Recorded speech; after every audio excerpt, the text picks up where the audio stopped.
Our culture, particularly in the last 10 years, has been obsessed with dystopian, terrifying movies about climate change and the apocalypse. We have to remember that for many indigenous peoples, they've already experienced an apocalypse of sorts, right? The attempted genocide and decimation of people, territories, land at different times in history. So with that, President Tong, you spent several years of your presidency traveling the world to inform us that the climate change apocalypse is not in the distant future. It has already arrived. Can you talk for a moment about how you were received in the first year of this campaign versus how you were received since stepping down from office? Was there any discernible behavior change in your audiences over the years? Thank you, and let me begin by maybe going back to the time when I first spoke about this issue at the United Nations General Assembly. The first time I spoke was in 2004. I got into office in 2003, but I did not attend the General Assembly. But when I went to the General Assembly in 2004, I asked myself, what is it that I can talk about? Because there was so much focus on terrorism. Mm-hmm. There was so much focus on the usual economic developmental issues.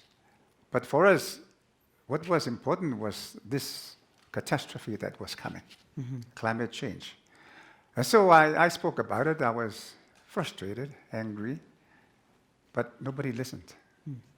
Really, nobody listened. The next year, I did it again. But I was beginning to learn that nobody wanted to hear you blame them for what they are responsible for. And so I began to change my approach, make it more of a collective. You know, we cannot solve this. It's a collective responsibility. So it took me to Copenhagen in 2009 when we had a huge disappointment. But I think that it was the beginning of the international engagement at the highest political level. And so coming out of Copenhagen at the end of 2009, I came away extremely disappointed. And I remember going to India to speak at the Delhi Institute of,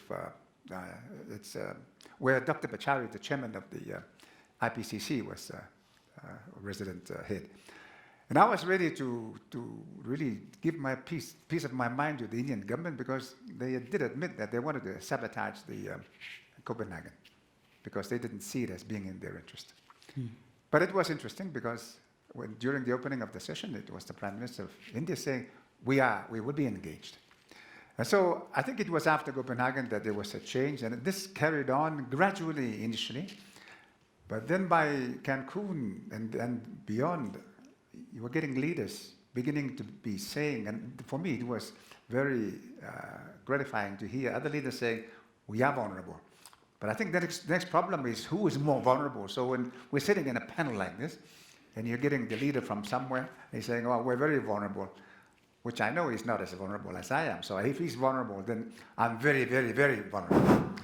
But the point is there was this change.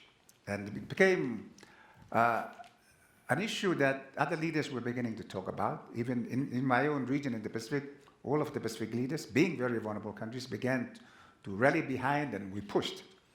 And so there was that change. And so this is what happened in Paris. Before Paris, I went around trying to get as much support as possible. And that visit to the Pope was really, it was for a reason, because as I always said, climate change is a moral challenge, the greatest moral challenge facing humanity. And my view was that I needed to go with somebody who can provide that moral guidance. And I have a Catholic background, so I went to see the Pope. But I came away extremely happy. I think when he issued the encyclical later in the year, much of the discussion was actually contained in there. So I'd like to think that meeting contributed to putting it together. I have no doubt that he's spoken to other leaders. But it would provide a turning point. In Paris, okay, so I've always regarded Paris as the miracle. But what is Paris? It's a piece of paper. That piece of paper would not solve our problem. And so the time for discussion, rallying people together is over. We have everybody on board. What we need is the next stage, and this is action. I am currently on the committee advising the presidency of the COP, which is the Fiji Prime Minister. And at the first meeting last year in June and September, we asked ourselves, trying to brainstorm. So I was asked, what would you like to see? My answer is very simple. For our people really don't know about greenhouse gas emission levels. Mm-hmm. They don't know 350 or 450 parts per million. They don't know 2 degrees or 1.5 degrees.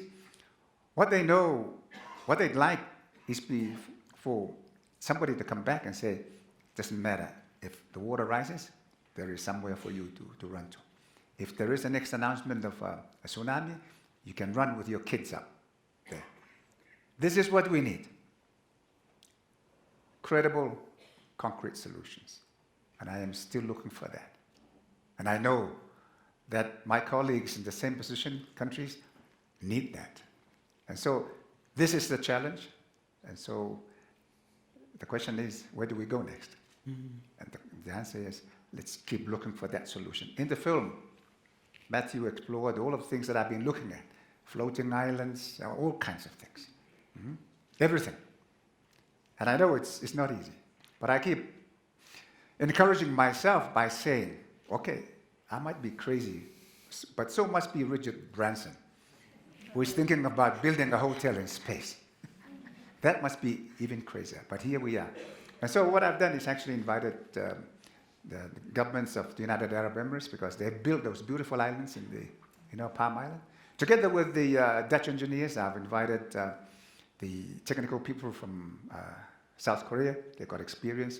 And it's about coming with a solid package to say, this is what Kiribati is going to be looking like when the tides come in. When they rise higher, we will raise the islands, or whatever. This is what we need. And so this is the challenge that I'd like to leave with you. Thank you. Thank you.